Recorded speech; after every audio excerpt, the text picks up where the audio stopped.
Hey, Billsmafia, what's up? It is game day. It's unusual. It's a Thursday night game.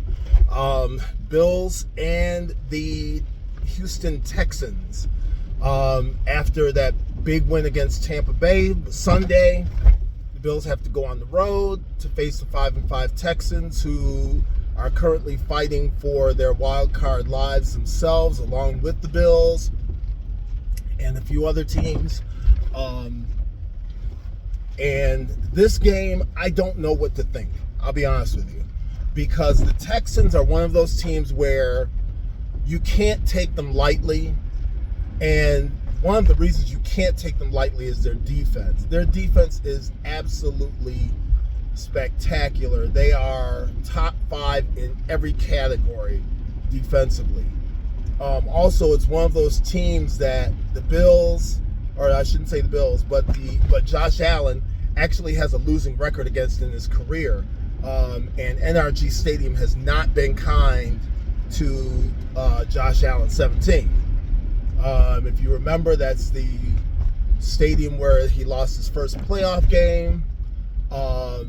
That's also the stadium where he had his first NFL injury, had the elbow injury that had him out for about 3 weeks, I believe it was. I don't remember whether it was his rookie season or the next. I think it was the next season after that playoff loss.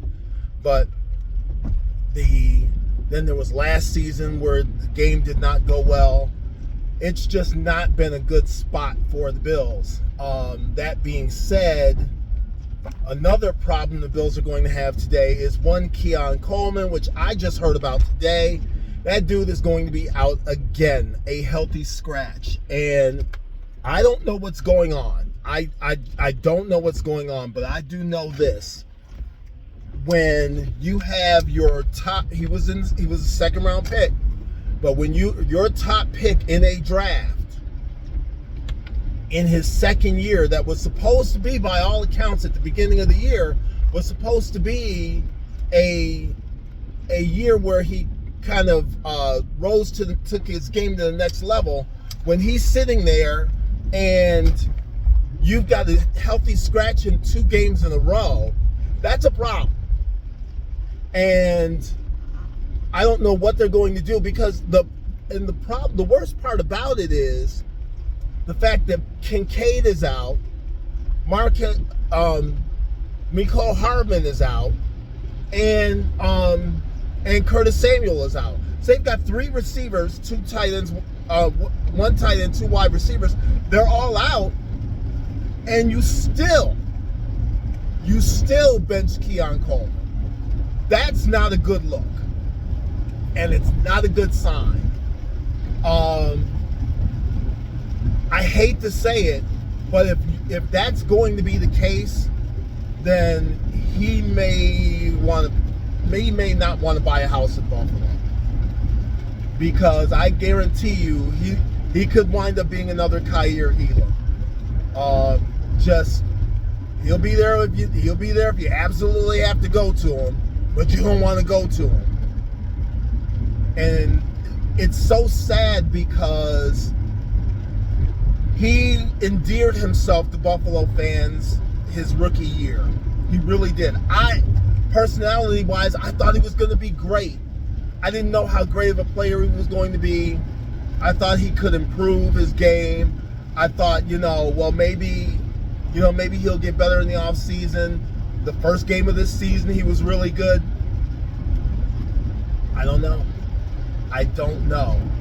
But I'll be honest with you. I think because he's a second-round pick, he's only got 4 years, so he doesn't have that 5th-year option. That's the good thing. Bills are probably going to cut bait after either this season or after next season, but they're going to have to replace him. And we've got, Tyrell Shavers is coming on. He seems to have a good rapport with Josh Allen. We've got Palmer. We've got Khalil Shakir.